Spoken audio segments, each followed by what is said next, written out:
Alright, y'all, I'm back. ZZ the King, your favorite horror channel.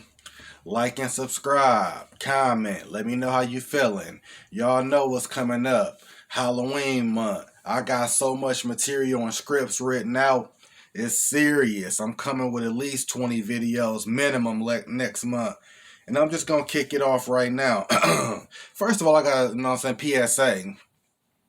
Kinda under the weather. That's why I was able to write so many scripts. But throat, voice a little messed up, so you might hear the difference in my voice.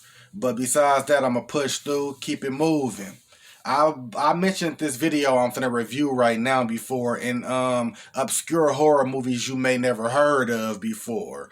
And to be honest, this is one of my favorites. I think I put it at number 3 on that particular list. And here we go. The review of Rose Red. Like I said then, this is one of Stephen King's lesser known works. But to me, it's an underrated masterpiece. And I'm going to look at the notes real quick just to get it out the way. This is the last time I'm going to do that because I know this movie. I done seen it so much I ain't going to need the notes. But some of these names are kind of hard for me to pronounce and stuff like that. So I'm going to take a look at it real quick, get that out the way.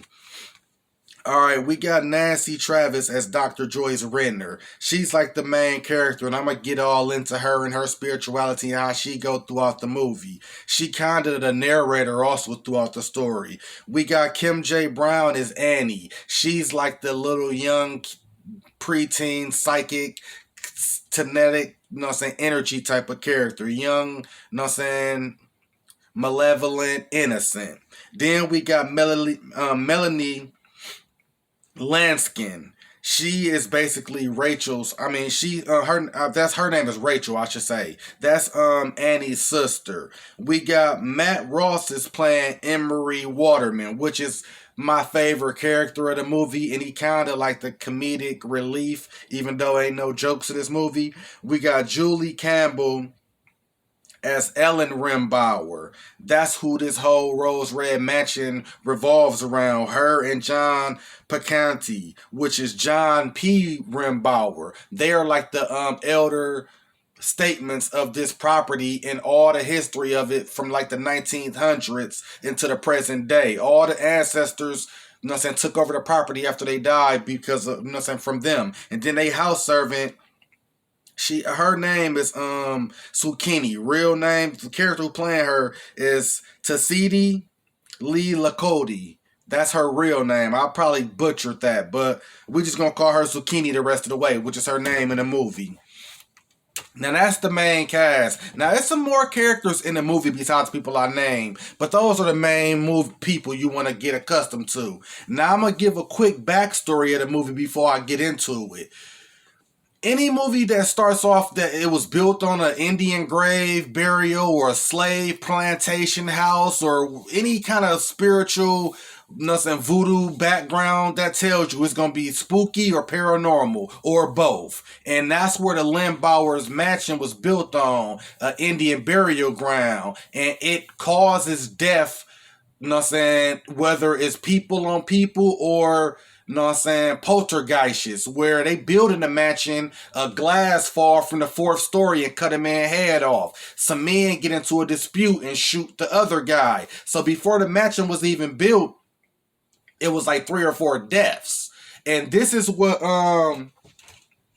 Joyce Renner is the narrator of the story. She's a college professor of the paranormal activities, and her class is very popular. But her athletic director, her AD, don't really like her class courses, and he ain't really into the spirituals or the paranormal. So he really shunned her, and he watch her, hoping he can find a slip up to fire her. But her class on fire, and she giving her Rimbuyer's orientation to the class, her dissertation on the situation, letting them know the history of it, because she planned on an excursion out to the mansion to try to find out paranormal activity, and she been feeling out, she been putting testers out in the community for paranormal activity, people, psychic, telekinetic people, all of those type of things. So throughout the movie, what makes it so great to me is the build up to the house.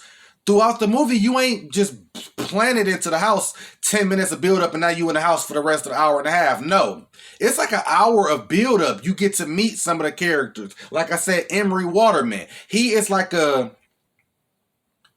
premonition viewer where he can see things, demons, things like that. We got psychics in the building. We got some people who can touch something and get the history from it. These are all different kind of psychics we getting. Joyce Renner is trying to get to come to the house to make Rose Red Mansion come alive for her research. She wanted to get a real poltergeist or paranormal experience on camera, or at least the voicings, you know what I'm saying, like an exorcist that was recorded. She wants some kind of proof that it's not cap. So she getting the best minds in this field to join her on her excursion, because she a believer, which makes her, she don't got the powers of people she's looking for, but her being a believer makes her legitimately able to come.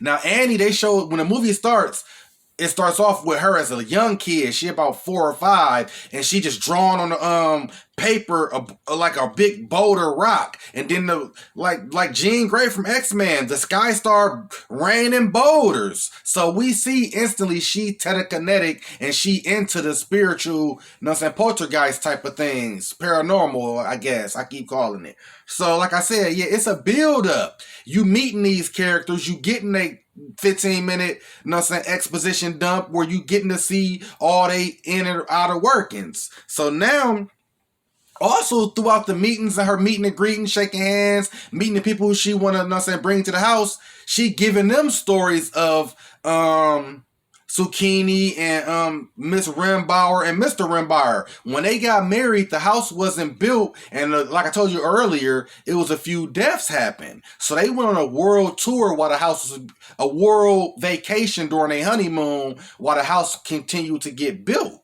So during the world tour, they going to all over America, France, China. That when they land in Africa, Miss Rimbauer gets sick. And that's when they meet Zucchini from Africa, and she, you know what I'm saying, give her all the medicine and wheel her back into health. She was so gracious for her helping her, she brought her back to America as her like life, you know what I'm saying, not a slave or a servant, but like sort of like a house attendant. I don't even want to call it like maid or nothing, because Miss Rimbauer ended up getting into a sexual relationship with her that's hinted at, but it ain't overly saturated with it about their relationship, because she had become so scolded with her husband, Mr. Rimbauer, because he was a white, powerful tycoon of the 1920s. So infidelity, he was kind of like a sadist, abusive, all of that. He was upset at the child. She miscarried. Even though she birthed 2 children, the house eventually took one of them.